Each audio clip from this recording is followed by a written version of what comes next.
Yeah, Jesus Christ. I did not even expect it to be that big of a deal, and the fact that it just fostered so many videos and so many reactions and so many talking points is fast. I want to ask your take on all of it. Yeah, I feel like there's like a weird thing that's happened, and people, because I asked my chat earlier this, and maybe it's always been a thing, and I just wasn't aware of it as much. Hi, what's up, buddy? Hey, I want to ask you a question. Yeah, what's up? So, recently, I got labeled a centrist. Uh-oh. You know how political streamers often decry the fact that we're always so focused on culture war issues, and it's this black hole that's wasting all of our time. Yeah, some people might say that. Yeah, I just think it's funny. Like, I've never labeled myself a centrist. I've always said I'm very left leaning. And then I get labeled a centrist online. And then when I ask why, people will be like, "Well, I've heard your trans take." I'm like, "Who cares?" Like, you don't want to get called transphobic endlessly. Now you know how we felt when you kept doing that. Pause it. Uh-oh. First of all, dumbasses being transphobic. I don't understand why that would be the barometer for whether or not someone qualifies as a liberal or a lefty. But it feels as though, at least in the online political space, if you share any sentiment with what might be conservatives or even the majority of left-leaning people, but just not popular opinion or what's acceptable, then you're immediately a centrist. And am I crazy for thinking that? Yeah, I mean, that's like the story of my life right now. Yeah. Okay, because I'm sitting here and I'm like, why are these guys so comfortably saying I'm a centrist? And I think when they say centrist, it just means like a right-winger cosplaying as a reasonable person. That's what it feels like when they say. Yeah, that's what they're implying. When they call you a centrist, what they're really saying is you're a conservative who's too scared to come out about their views. And the reason why is because you've given a take that doesn't 100% align with the progressive orthodoxy, essentially, yeah. Right, which is so disappointing for me personally, because like if there's a conversation that happens and you ask me my personal political views, like I'm for socialized healthcare. You know, like I'm for high taxation and social programs. I'm for gay marriage. I'm for trans people getting trans affirming care. I'm for unions and strong labor laws. I'm for like all of these things that would be classically considered left-leaning positions. But then I say like I don't think trans women should be involved in like women's sports, and all of a sudden I'm some right-winger cosplaying, and I'm just confused how this became commonplace to say this shit. I bet if I sat down and wrote on this, I could put together something more coherent. But like here, like my general guess is going to be is that when you have a group of people that become more similar, eventually the differences start to get exaggerated.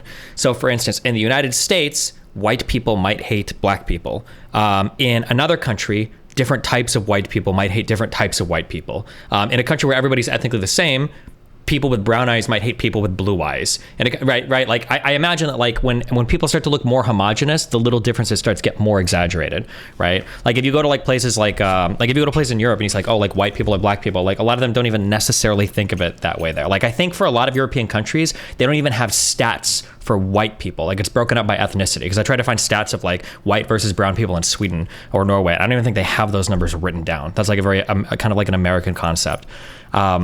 So what's happened, I think, in a lot of progressive spaces is you've gotten like so ideologically pure because you've cut so many people out that now you're trying to nibble around the edges for how can you be different. It's like, oh, well, if you're not in favor of people transing their kids at 4 years old, you must hate trans people. Even though that opinion is so far off the norm, even in left-leaning spaces, I think people just like start to endlessly divide themselves based on these smaller differences in opinions. And since everybody wants to like identify themselves as not the other guy, like people are running further and further to those sides. Like I think to some extent like people on the right do it too, right? Where you've got people on the right saying shit like fuck the FDA. It's like, bro, what? Why fuck the FDA? It's our food. What's wrong with you? It's like, well, because it's like big pharma and the vaxes and blah blah blah. It's like, okay, dude. But yeah. Do you maybe I'm just not privy to this because I'm not in these circles, but do you feel like on the right this kind of behavior is exhibited just as much? Or right-leaning people able to coalesce? I think it might even be worse on the right, but left-leaning people are so much more online, so much more visible. You know, like I'll talk about all the time, like all this crazy progressive shit. The progressive shit is crazy, but it's a very small minority of the, like in the United States, of our left-leaning party. Most Democrats are not like this. Most Democrats think progressives are fucking insane. But if you go online, it doesn't look that way. Whereas online, it might seem like conservatives are kind of sort of lockstep with each other sometimes, but in the real world, like the Republican Party might not exist in 2 years. That's how much they are all fucking hating each other right now because of this fight that's brewing between DeSantis and Donald Trump. So the real world isn't mapping on. Yeah, go ahead.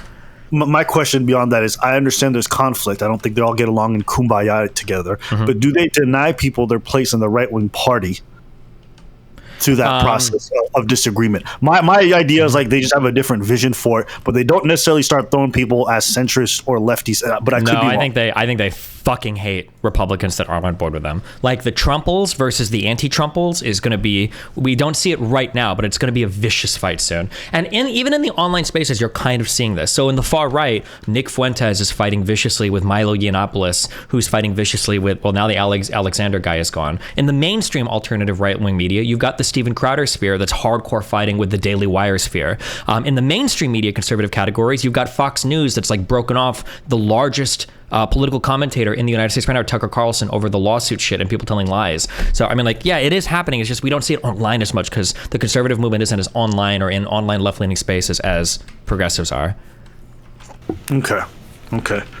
What do you think is the ultimate consequence of this kind of behavior? We have to find platforms where we can all like be together and kind of get along. But it's like all of it is like cancerous as fuck. Like, it feels like an online space. It's funny because like, and I don't know, other people that moderate Discords could chime in, but like, here's my feeling. And like what happens in Discord feels like it's happened in the real world.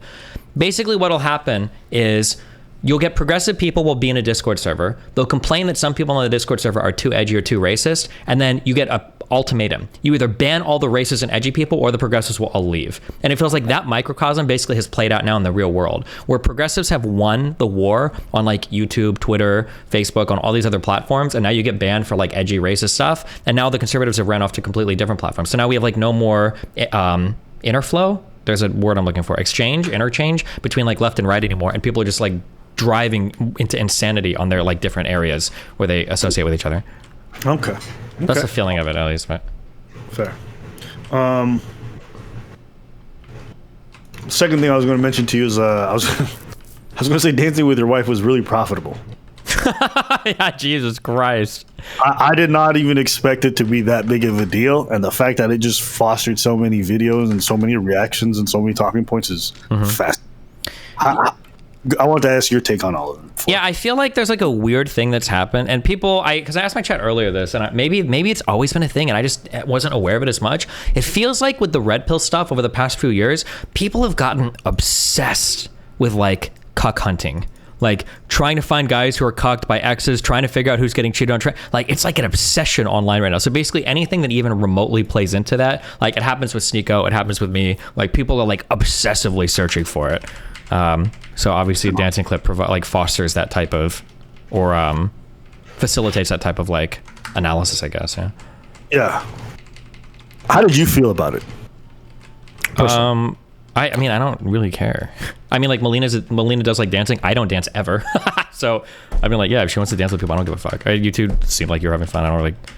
It's like I don't like think about it that much. Like I think if you guys were behind me, if you were like doing some like, if you were going like hardcore like grinding or whatever, like maybe I would probably feel a lot differently about it. But like I also, like my sister did like fucking 6 years of dance. Oh God, and I hated it. And I had to go to all of her fucking recitals growing up and shit. So like I'm aware of like what formal dance looks like. In my mind, dancing isn't always like an insanely fucking hardcore sexual thing. But I guess for a lot of people, when they think dancing, they think of like the club where people don't even dance, because people don't dance in clubs. They just grind on each other. They're not even really dancing, right? So I guess like that's where most people's associations are drawn from. But yeah, I don't know. Yeah, I heard so many people like, oh, ABBA's pulling moves and doing all this stuff. I'm like, bruh, I don't think I've ever spoken to Melina privately in my entire life. Like, this whole like narrative that people are flipping up, and I thought it was interesting on the outside looking in, because when that first unfolded right afterwards, I remember we were sitting there like, oh, people are going to make cut clips. But did you ever think it was going to be as big as it was, with even Andrew Tate chiming in and all these other people?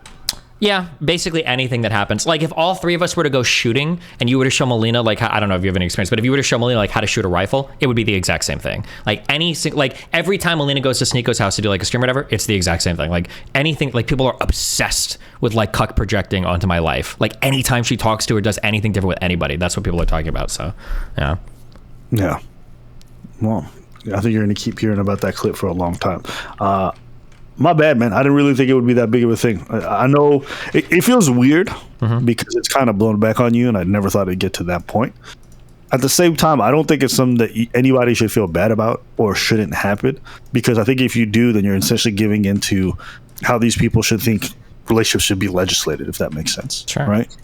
Well, yeah, but also even to be clear, like even if me and Melina had a traditional close relationship, I wouldn't give a f if she did like walk through like a waltz or dance moves with another person. Like how would I ever care about that? Like even if I was in a close relationship, I wouldn't care. So it doesn't even have to do with like relationship styles, but yeah. I don't think so either. I don't think so either. But I just think the fact that people are so judgmental about it and it's come back on you so hard. There's like part of it's like, all right, maybe don't do that stuff online. But it's like, why should that kind of stuff have to be hidden?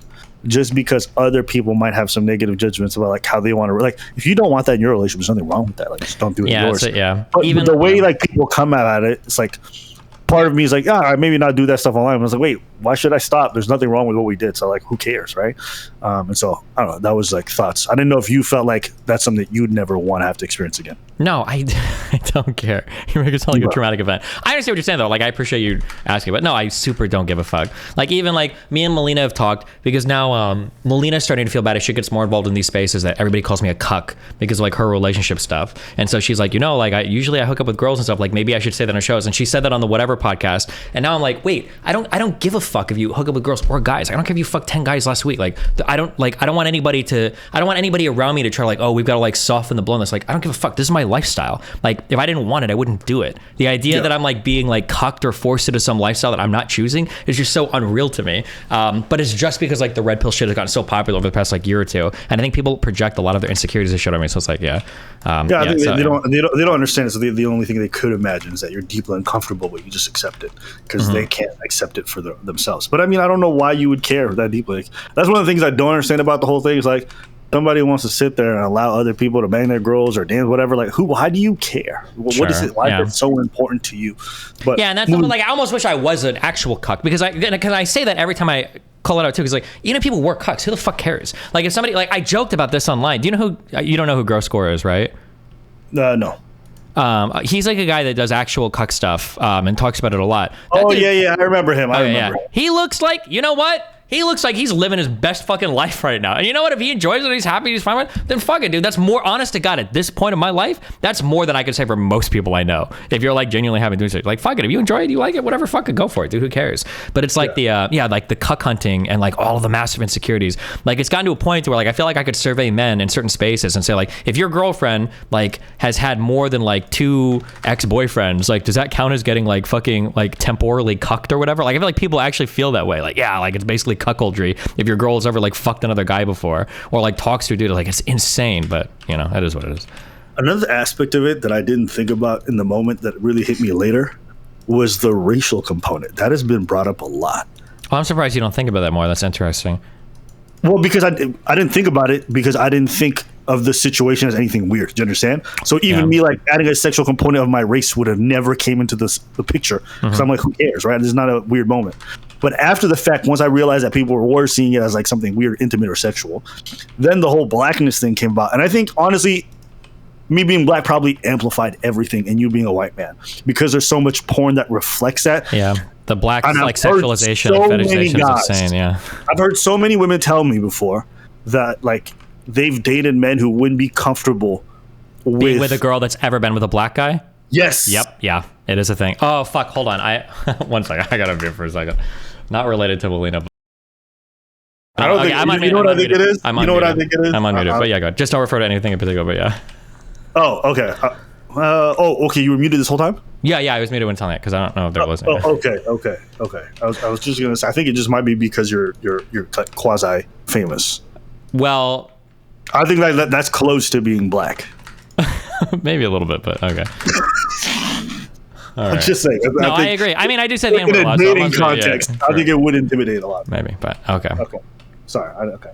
We'll move past that portion right there. Wait, no. I was going to bring something up. Yeah, we're talking about the whole black thing, right? What were we talking about? Yeah, that like black stuff around sexuality. Like it's always like the BBC is gonna spoil her and shit. Like the black savage is gonna come in for the poor untamed white woman pussy or whatever. Yeah. There's so many dudes who feel that kind of insecurity when it comes to black dudes with their girls. And when I think about that, I don't know. To me, it's just I can be in a lot of scenarios with a woman, and I think because specifically I'm a black guy, that heightens the idea of something sexual going on as a result. And it plays into people like how many people drew me, and then be like, look as the BBC cucks the little blue-haired weak feminist. Yeah. Like all that stuff plays into the dynamics. And it starts to feel weird too, because like people are like drawing pictures of like Melina getting fucked by a black guy, and it's like, this is starting to feel a little bit kind of weird. Like, this is your fantasy. Like, what is going on here? Yeah, holy shit. Have you ever been asked? Oh, this is gonna be weird. Have you ever been asked to cuck somebody? Kind of, but only like long distance. But it was also only one. This happened one time when I was like 22. I was way too sexually immature for that arrangement. I got really nervous. I couldn't even get an erection. It was just really a strange situation to me. These days, I don't know if I do it or not. Typically, like, people watching just isn't my thing. But I don't think there's a problem with it. But like, I would rather just like have like, if there was a guy that really wanted to do some shit, I'd rather have like a male female threesome, or like do a swinger thing, like two couples, like, rather than like a situation where somebody's just watching. But that's just my. I'd never encountered. I was on Tinder one time, and this girl hit me up. She was a teacher. I'm like, I think she was like in Connecticut. And she hit me up. She's like, "Yo, I think you're very attractive, and I'd like for you to fuck me." It's like right off the top. I was like, "This is a bot. What is this?" Right? Sure, yeah. Like, no. And then she sent me some different messages, which gave me the idea that maybe she wasn't a bot. But I wasn't too keen on. Like, if somebody comes onto you that strong, you're just immediately suspicious. Of course, right? yeah. And then she says, yeah, like, I'm kind of just looking for you and maybe a couple other black guys to come fuck me while my boyfriend watches. In my head, I'm like, there's like no chance I would ever participate. But I was curious about how this shit works. So I was like, all right, so how does this function? She's like, first, you got to send pictures of your dick just to make sure you're hung enough. And then we need to know that you're like down for this, to have somebody watch you and you can perform. And in my head, I'm like, okay, am I getting paid for this shit? Or it's like, is there food or what's going on, right? And she's like, no. I'm like, why would I want to stand here with 5 other dicks just trying to take turns fucking some like 7 out of 10? So it's some dude watching me in the corner. Apparently it's being filmed too. I got to send pictures of my dick to somebody I don't even know. Like, this is crazy. Of course I'm not going to do this. But in talking to a lot of my friends, a few of the other ones who were black who'd been on dating sites had told me that they had also received opportunities to cuck. So I'm realizing specifically, I think cucking is more popular than people let on. And secondly, I think the black angle of it is especially popular, which is interesting, I guess. Yeah. Highly recommend if you ever get a chance. To cuck somebody with my black cock, or? Yeah, let's just move on from this topic. Okay, I'll think about it. Okay. The last thing I'm going to bring up, because I think ever since Melina was on the whatever podcast and everyone's been talking about that clip that went viral,